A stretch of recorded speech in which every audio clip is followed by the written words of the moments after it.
IMF புதுசாக ஒரு அறிக்கையை கொடுத்துருக்காங்க. 90 வருடங்கள் இல்லாத மிகப்பெரிய ஒரு பொருளாதார வீழ்ச்சிக்கு உலகம் தயாராகி கொண்டிருக்கிறது அப்படிங்கிற ஒரு அறிவிப்பு தான். இந்த அறிவிப்புக்கு பின்னால் நாம் பயப்படணுமா, இல்லை உண்மையான தகவல்கள் என்னவாக இருக்கும்? வேறொரு விஷயம், 100 அமெரிக்கர்களை எடுத்துக்கிட்டோன்னா 32 நபர்களுக்கு வேலை இல்லாத ஒரு நிலைமை வித்தின் 1 or 2 monthsக்குள்ளே வந்துடும் சொல்கிறாங்களே, அப்படின்னா இந்தியாவின் நிலைமை என்னவாக இருக்கும்? இந்த ஊரடங்கு உத்தரவு, லாக்டவுன், இதற்கு பிறகு நாம் பேச போகிற 3 முக்கியமான செயல்கள் இருக்குது, விஷயங்கள் இருக்குது. அது என்ன? இப்படி பல கேள்விகளும், அந்த கேள்விகள் இந்த ஒரு பதிவோடி முடிய போவது கிடையாது. வரப்போகும் அனைத்து பதிவுகளிலும் இந்த ஒரு கேள்விகளை மையப்படுத்தி பல நபர்கள், பல யூடியூபாக இருக்கட்டும், மீடியாவாக இருக்கட்டும், இனி பேச போகிறாங்க. அதை தான் இந்த ஒரு பதிவில் பார்க்க போகிறோம். அன்பு தமிழஞ்சங்களுக்கு தமிழ் பொக்கிஷத்தின் வணக்கங்கள்.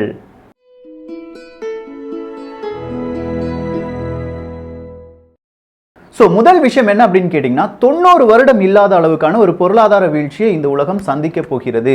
நம்மளாம் நினச்சிட்டு இருக்கோம் கோவிட், இந்த வைரஸ் தாக்குதல் இதோடி முடிஞ்சிடுது அப்படின்னு சொல்லி. ஆனால் கிடையாது.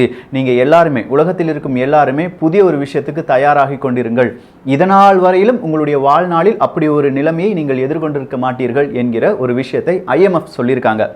ஐஎம்எஃப் இதை சாதாரணமாக சொல்லிட்டாங்களா அப்படின்னு கேட்டால் கிடையாது. நம்முடைய கவர்னர், பழைய ஆர்பிஐ கவர்னர் ஞாபகம் இருக்கா, ரகுராம் ராஜன் அவர்கள், இப்படி தலை சிறந்த பொருளாதார மேதைகள் 12 நபர்களை ஒரு குழுவாக ஐஎம்எஃப் நியமித்து வைத்திருக்கிறது. அடுத்ததா இந்த உலகத்தில் என்ன நடைபெற போகிறது, அதை எப்படி சமாளிக்கலாம் என்கிற ஒரு குழு தான் இந்த ஒரு பொருளாதார வல்லுநர்களுடைய குழு. இவர்களுடைய ஒவ்வொரு கணிப்புகளும் உலகத்தில் நடக்கும் பலவிதமான மாற்றங்களையும் மையப்படுத்தி தான் இந்த ஒரு கோட்பாடை 90 வருடத்திற்கு பிறகான ஒரு பொருளாதார வீழ்ச்சி அப்படின்னு சொல்லியிருக்காங்க. 1930க்கு பிறகான ஒரு பொருளாதார வீழ்ச்சி. இந்த பொருளாதார வீழ்ச்சி அப்படின்னு சொல்லும்போது முதல்ல எது அடிவாங்கும் அப்படின்னு கேட்டிங்கன்னா, இப்போ இருக்கிற எல்லா செக்டர்ஸும் அடிவாங்கும். அது எந்த ஒரு கேட்டகரியாக இருக்கட்டும், எஜுகேஷன் கேட்டகரியாக இருக்கட்டும், அப்படி இல்லைன்னா ஆட்டோமொபைல் இண்டஸ்ட்ரியாக இருக்கட்டும், மெடிக்கல், அதுவும் கொஞ்சம் அடி வாங்கும். சொல்கிறேன் என்னன்னு, இப்படி பல இண்டஸ்ட்ரீஸ் எல்லாமே அடி வாங்கும்போது நிறைய பேருக்கு வேலை இல்லாமல் போகும். வேறொரு விஷயமும் சொல்லியிருக்காங்க. வேர்ல்டு பேங்க் இல்லாட்டி வேர்ல்டு ஹெல்த் ஆர்கனைசேஷன், இவங்க இந்த ஐக்கியம், இந்த கூட்டம் எல்லாம் சேர்ந்து ஒரு விஷயத்த சொல்லியிருக்காங்க. இந்த உலகத்தில் இருக்கிற ஜனத்தொகையில் பாதி ஜனத்தொகை வறுமையில் சிக்கி தவிக்கும் அப்படின்னு சொல்லியிருக்காங்க. 300 கோடிக்கும் மேற்பட்ட நபர்கள் வறுமையில் சிக்கி தவிப்பதற்கான வாய்ப்புகள் இருக்குது. இதில் எந்தெந்த நாடுகள் ரொம்ப பெரிய அளவில் வீழ்ச்சி அடைய போகிறது அப்படின்னு கேட்டால், லத்தீன் அமெரிக்கா, ஆப்பிரிக்க நாடுகள், ஏசியா நாடுகள், அதாவது இந்தியா போன்ற நாடுகள். ஸோ இதெல்லாம் கேட்கும்போது கொஞ்சமாக பயமாக இருக்கு. இந்த உலகம் அடுத்ததாக எப்படி மீளப் போகிறது? இந்த ஒரு கேள்வி நம்ம மனதில் எழ ஆரம்பித்து விட்டது என்றால் நாம் சுதாரித்து விட்டோம் என்பது மட்டுமே பொருள். அடுத்ததா நமக்கு என்ன நடக்கப் போகுது என்பதை பற்றி யோசிக்க ஆரம்பித்து விட்டோம் என்பதுதான் இதனால் நாம் தெளிவாக தெரிந்து கொள்ள வேண்டியது. இந்த உலகம் ஒரு மாதம் அப்படி இல்லைன்னா 2 மாதத்திற்கு பிறகு 3 முக்கியமான செயல்களை பற்றி பேச ஆரம்பிக்கும். ஒன்று, இந்த கொரோனா வைரஸ் தாக்கம் அப்படிங்கிறதுக்கு பாருங்க, அதிலிருந்து நம்ம எப்படி மேனேஜ் பண்ணி இந்த உலகத்தை கொண்டு போகலாம், மனிதர்களை எப்படி காப்பாற்றலாம் அப்படிங்கிற ஒரு விஷயம். 2, இந்த பொருளாதார கொள்கை அப்படின்னு ஒன்று இருக்கு பாருங்க, அதை எப்படி ரீகன்ஸ்ட்ரக்ட் பண்ணலாம். 3, இந்த உலகத்தை அடுத்ததாக எந்த மாதிரியான ஆட்சி மாற்றத்துக்கு கீழ் கொண்டு வரலாம், இல்லாட்டி புதிய விதமான டெக்னாலஜி எதை ரொம்ப பெரிய அளவில் இம்ப்ளிமெண்ட் பண்ணலாம். இந்த 3 விஷயங்களை பற்றி தான் பேச போகிறார்கள். இதில் மிக முக்கியமாக நம்ம கவனிக்க வேண்டியது பொருளாதார கொள்கை. புது விதமான ஒரு பொருளாதார கொள்கையை ஏற்படுத்த வேண்டிய கட்டாயத்தில் இந்த உலகம் தள்ளப்பட்டிருக்கிறது. நம்ம சொன்ன மாதிரி அதில் டிஜிட்டல் கரன்சி வரும், அதில் ஆர்டிஃபிஷியல் இன்டெலிஜென்ஸ் வரும், அதில் 5G வரும், அதில் ஆட்டோமேஷன் அப்படிங்கிறது ரொம்ப முக்கியமான ஒரு பகுதியை எடுத்துக்கொள்ளும். அடுத்ததா எனர்ஜிக்கு டிஃப்ரெண்ட் கைண்ட், அதாவது இப்போ நம்ம மின்சாரம் சொல்கிறோம் பாருங்க, அதுக்கு பதிலாக சூரிய ஒளி, காற்றின் வழியாக ஏதாவது இந்த மின்சாரம் தயாரிக்க முடியுமா, பேட்டரி, எலக்ட்ரானிக், இந்த மாதிரியான சில விதமான கோட்பாடுகள், இதை உள்ளடக்கிய ஒரு பொருளாதார கொள்கையை எல்லா நாடுகளும் ஏற்படுத்துவார்கள். ஸோ நான் சொன்ன இதில் எந்த விஷயம் நடந்தாலும் சரி, மனிதர்களுக்கு வேலை வாய்ப்புக்கு ரொம்ப பெரிய பாதிப்பு. ஆர்டிஃபிஷியல் இன்டெலிஜென்ஸ் கண்டிப்பாக இந்த ஒரு வைரஸுக்கு பிறகு நீங்கள் ஒரு ஏர்போர்ட்டில் இறங்கினாலே ஃபுல்லாக ஆட்டோமேட்டட் ஆர்டிஃபிஷியல் இன்டெலிஜென்ஸ் வந்துடும் அப்படின்னு சொல்லலாம். சரி, இந்த பொருளாதார கொள்கை அப்படின்னு சொல்கிறோமே, இதே ஒரு பொருளாதார கொள்கையை அடிப்படையாக வைத்து வேறு ஏதாவது நாடுகள் அவங்களுடைய பொருளாதார கொள்கையை திருத்தி வைத்திருக்கின்றனவா என்று கேட்டால், சீனாவை தவிர வேற எந்த நாடுகளும் இந்த அளவுக்கு ஒரு பொருளாதார கொள்கையை நேர்த்தியாக கையாளவில்லை என்று சொல்லலாம். அதில் ஆர்டிஃபிஷியல் இன்டெலிஜென்ஸாக இருக்கட்டும், ஆட்டோமேஷனாக இருக்கட்டும், இது எல்லாத்துலேயுமே சீனா பூந்து விளையாண்டுட்டு இருக்காங்க. 5G சொல்லவே வேண்டாம். ஸோ ஒட்டு மொத்தமாக இதெல்லாம் பார்க்கும்போது சீனாவுக்கு ஆதரவான, இல்லாட்டி சீனா அதுக்கு தகுந்தது போல இந்த உலகை மாற்றிக்கொண்டிருக்கிறதா என்பது தெளிவாக தெரிகிறது. இன்னைக்கு ஒரு செய்தியை நம்ம எடுத்து பார்த்தோம்னா, ஒரு 2 வாரத்துக்கு முன்னாடி நம்ம ஒரு செய்தியை சொன்னோம். சீனா என்ன செய்யும்னா, ஷேர் மார்க்கெட் எல்லாம் ரொம்ப பெரிய அளவுல வீழ்ச்சியில இருக்கு. எந்த நாட்டினுடைய ஷேரை சீனா வாங்குதோ அதை அந்த சீன அரசாங்கம் கட்டுப்படுத்துவதற்கான வாய்ப்புகள் இருக்கு என்பதை சொல்லியிருந்தோம். நேற்றைய ஒரு பதிவில் இத்தாலியை எப்படி சீனா கண்ட்ரோல் பண்ணுது அப்படிங்கிறத நம்ம பார்த்தோம். இத்தாலியினுடைய 5 முக்கியமான வங்கிகள் கூட யாருடைய கட்டுப்பாட்டில் இருக்கு? சீன வங்கியின் கட்டுப்பாட்டில் இருக்கிறது. இன்னைக்கு அதே ஒரு நிலைமையில் இந்தியாவும் நிற்கிறது. தி பீப்புள்ஸ் பேங்க் ஆஃப் சைனா என்கிற ஒரு வங்கி, நம்ம HDFC அப்படிங்கிற ஒரு நிறுவனம் இருக்கு பாருங்க, அது ஒரு நிதி சார்ந்த ஒரு நிறுவனம் தான். அந்த நிறுவனத்தினுடைய 1% பங்குகளை வாங்கி இருக்கின்றன. 1% பங்கு தானா அப்படின்னு கேட்டா சுமார் 1.25 கோடி பங்குகள். அத்தனை பங்குகளை அவங்களுடைய கட்டுப்பாட்டுக்குள் கொண்டு சென்று விட்டார்கள். நார்மலா பார்க்கும்போது இது ஒரு செய்தி தான். அப்படின்னா வேறொரு செய்தியை நான் சொல்றேன். நமக்கு வர வேண்டிய, தமிழகத்துக்கு வர வேண்டிய ரேபிட் கிட், கொரோனா வைரஸை உடனடியாக கண்டுபிடிக்கிறதுக்கான ரேபிட் கிட் நமக்கு கிடைக்கல. அதுக்கு பதிலாக நம்ம தமிழகத்துக்கு கொண்டு வர வேண்டி இருந்த அந்த ரேபிட் கிட்கள் எங்க போயிருச்சு? அமெரிக்காவுக்கு போயிருச்சுன்னு சொல்றாங்க. காரணம் என்ன அப்படின்னு கேட்டா, இந்திய அரசாங்கம் அதற்கு தடை விதித்தது. மாநிலங்கள் தனியாக இந்த மாதிரி மருத்துவ உபகரணங்களை வெளிநாடுகளிலிருந்து இறக்குமதி செய்ய முடியாது, மொத்தமா மத்திய அரசாங்கம் தான் இதை இறக்குமதி செஞ்சு மாநிலங்களுக்கு பிரித்து கொடுக்கும் அப்படின்னு சொன்னாங்க. இதுல ஒரு நல்ல விஷயம் கவனிச்சுக்கோங்க. நமக்கு வர வேண்டிய ரேபிட் கிட்ட எப்படி அமெரிக்கா கொண்டு போனது, ஏன் கொண்டு போனது, அதுக்கும் பல நாட்டினுடைய நிறுவனங்களை, பங்கு வர்த்தகத்தை, பங்குகளை சீனா தனது கட்டுப்பாட்டுக்குள் கொண்டு வருகிறது என்பதற்கும் ஒரு தொடர்பு இருக்கிறது. அதை தான் குளோபலைசேஷன் அப்படின்னு சொல்லுவோம்.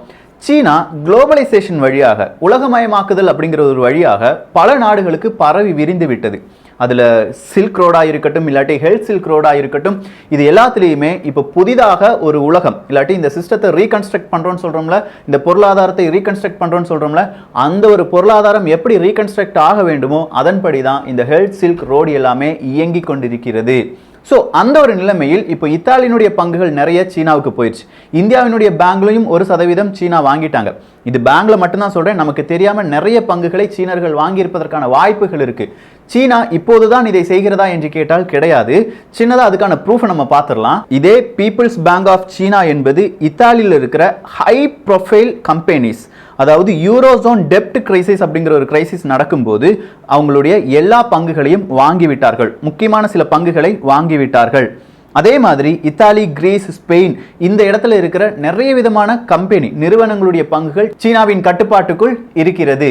இத்தாலியினுடைய மிகப்பெரிய ஒரு இன்சூரர் ஜெனரலி அப்படின்னு சொல்லுவாங்க, அவங்களுடைய 2% பங்கு PBOC, அதாவது பீப்புள்ஸ் பேங்க் ஆஃப் சைனால தான் இருக்கு. ஃபியட் அப்படின்னு சொல்றோம் பாருங்க, கார் மேக்கர் ஃபியட், அவங்களுடைய 2% பங்கும், இத்தாலியில் இருக்கிற ஃபியட் நிறுவனத்தினுடைய 2% பங்கும் யாரின் கீழ் தான் இருக்கிறது? சீனாவின் கீழ் தான் இருக்கிறது. சரி, இப்படி பங்குகள் வாங்கி குவிப்பதால் அடுத்ததா சீனாவால என்ன செய்ய முடியும் என்று கேட்டால், நான் முதல்ல சொன்னேன், அதாவது இந்த ரேபிட் கிட்ட அமெரிக்கா வாங்கிட்டு போயிட்டான் அப்படின்னு சொன்னதுக்கான அந்த ஒரு புள்ளியில் வந்து நிற்கிறோம். என்னன்னா, இப்போ குளோபலைசேஷன், உலகமயமாக்குதல் அப்படிங்கிற பேர்ல நம்ம என்ன செஞ்சுட்டோம்?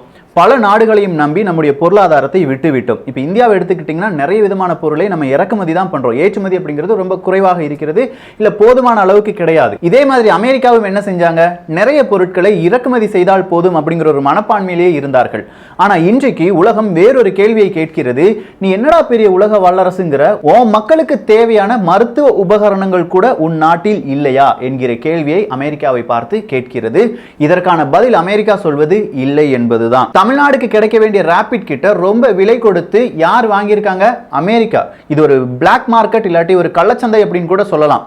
இதே மாதிரி ஜெர்மனிக்கு, பிரான்ஸுக்கு கிடைக்க வேண்டிய நிறைய விதமான முகக்கவசங்களையும் பல விலை கொடுத்து, ரொம்ப பெரிய விலை கொடுத்து யார் வாங்கி கொண்டார்கள்? அமெரிக்கா வாங்கி கொண்டார்கள். ஏன்னா அவங்களுக்கு ஷார்டேஜ், ப்ரொடக்ஷன்ல ஷார்டேஜ் வந்துருச்சு.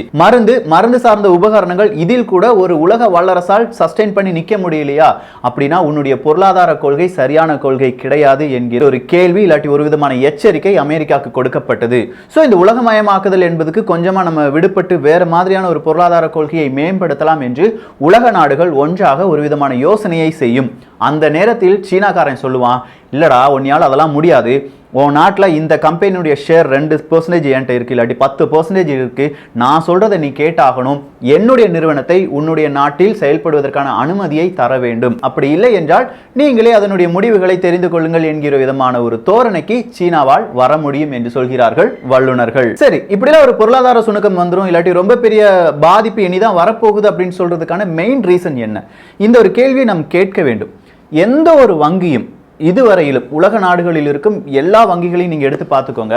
எந்த ஒரு வங்கியும் ஒரு நாடு இல்லாட்டி இந்த உலகம் 30 நாட்களுக்கு லாக்டவுன் ஆயிருக்கு அப்படிங்கிற ஒரு சிச்சுவேஷனை நினைத்து கூட பார்த்தது கிடையாது.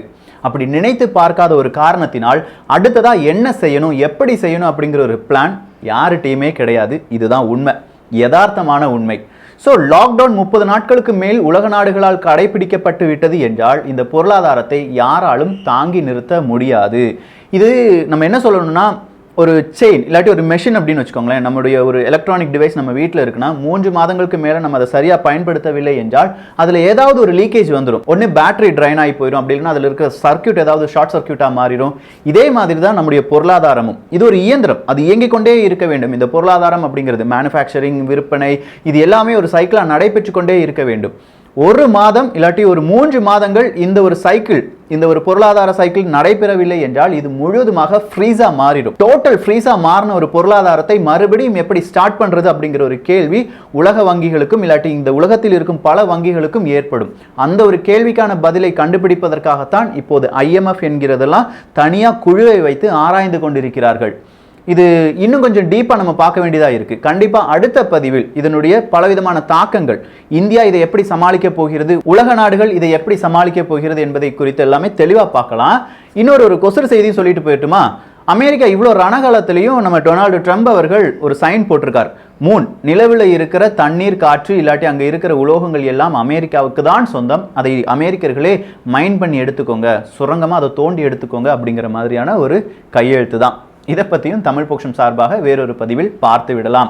ஸோ இந்த பதிவினுடைய அடுத்த கண்டினியூட்டி யாரெல்லாம் எதிர்பார்க்கிறீர்கள், உங்களுடைய கேள்விகள் என்ன, இந்த பொருளாதாரம் அடுத்ததாக எப்படி இருக்க வேண்டும், எப்படி இருக்கும், நம்முடைய பொருளாதார வீழ்ச்சி வளர்ச்சி எப்படிதாக இருக்க போகிறது, இதை குறித்துள்ள உங்களுடைய பார்வை, உங்களுடைய கருத்துக்களும் இங்கே வரவேற்கப்படுகின்றன. எல்லோரும் தமிழ் பொக்ஷத்தில் இணைந்திருங்கள். தமிழ் பொக்ஷம் சேனலை சப்ஸ்கிரைப் செய்யாத தோழர்கள் தோழிகள் தயவு செஞ்சு சப்ஸ்கிரைப் பண்ணிக்கோங்க. நல்லதை பகிர்ந்து நல்ல சமுதாயத்தை உருவாக்குவோம். நன்றி, வணக்கம்.